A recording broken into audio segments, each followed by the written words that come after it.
ज्या पुढच्या बाजारात विकली गेली आहे त्या बाईला तेव्हा महाराज विचारतात कारण पण 19 वर्षामध्ये तू कसं करू शकला.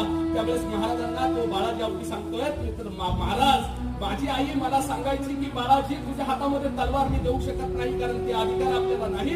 पण बाळाजी तुझ्याकडे एक गोष्ट आहे आपल्याकडे काय एक गोष्ट आहे बाळाजी तू तुझी लेखणी इतकी उत्तम कर की मला खात्री आहे या जगामध्ये देव जन्माला येत असेल आणि मला खात्री आहे तो देव माणसांच्या जन्मात माणसांच्या रूपाने ज्या दिवशी जन्माला येईल ना मला खात्री आहे बाळाजी तो तुला निवडील. आणि मित्रांनो बाळाजीनं जेव्हा हे सांगितलं तेव्हा महाराज त्या आईच्या चरण स्पर्श करून त्या आईला सांगतात की आई तुम्हाला 3 मुलं होते हा स्वराज्याचा 4था शिवराय आहे आणि तो शिवराय तुम्हाला सांगतोय आई तुम्ही तुमच्या राज्याची काळजी घ्या तुम्ही तुमच्या घराची काळजी घ्या.